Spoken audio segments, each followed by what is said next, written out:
सभी कृष्ण भक्तों को मेरा प्रणाम। आज हम श्रीमद् भागवत गीता के प्रथम अध्याय के 38वें और 39वें श्लोक का वर्णन करेंगे और इसके अनुवाद और टीका को समझेंगे। तो आइए सर्वप्रथम इसका अनुवाद समझते हैं। यद्यपि लोभ से अभिभूत विचारधारा के कारण वे अपने स्वजनों के विनाश या प्रतिशोध के कारण और अपने मित्रों के साथ विश्वासघात करने में कोई दोष नहीं देखते हैं, तथापि हे जनार्दन, जब हमें स्पष्टतः अपने बंधु बांधवों का वध करने में अपराध दिखाई देता है, तब हम ऐसे पापमय कर्म से क्यों न दूर रहें। आइए अब इसका टीका समझते हैं। यद्यपि अर्जुन वृत्ति से क्षत्रिय योद्धा था, फिर भी उसे अनावश्यक हिंसा से घृणा थी। महाभारत युद्ध के अंत में एक घटना से उसके चरित्र का यह पक्ष उजागर होता है।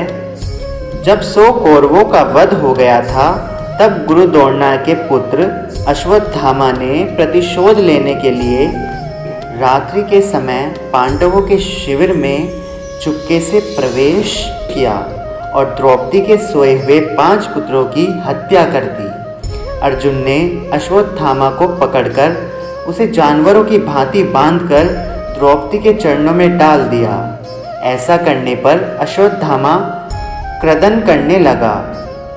फिर भी पुत्रों की मृत्यु से शोकाकुल कोमल हृदय और क्षमाशीलता के गुण से परिपूर्ण द्रौपदी ने कहा कि जो भी हो, अश्वत्थामा उनका गुरु पुत्र है, इसलिए उसे क्षमा कर देना चाहिए।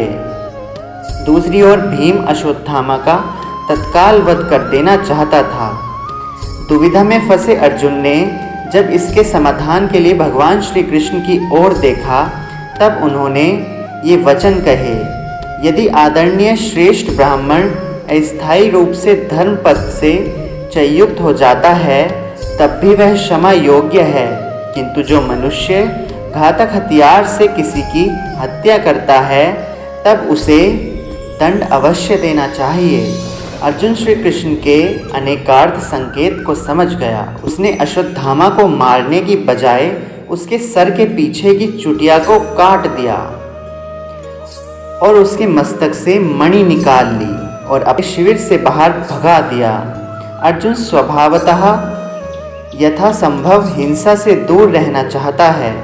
इस विशेष दुखद परिस्थिति में भी वह कहता है कि वह जानता है कि अपने कुटुंबियों और वृद्धजनों को मारना उचित कृत्य नहीं है। मनुस्मृति से वर्णित है, किसी को भी यज्ञ करने वाले ब्राह्मण से कलह नहीं करनी चाहिए। कुल पुरोहित, आचार्य, मामा, अतिथि, अपने पर आश्रित बच्चों, वृद्धजनों, वैद्य और स्वजनों के साथ झगड़ा नहीं करना चाहिए। इसलिए अर्जुन ने यह निष्कर्ष निकाला कि लोभ से अभिभूत होने के कारण कौरव शायद धर्म पथ से डिग हो गए और अपने विवेक खो बैठे हैं। फिर जब हमारा पापजन्य कोई मनोरथ ही नहीं है, तब हम ऐसे घिनौने कृत्य से क्यों संलिप्त हों। तो इस प्रकार हमारे श्लोक का यहीं पर समापन होता है। कल हम अगले श्लोक का आगमन करेंगे। धन्यवाद। जय श्री राधे।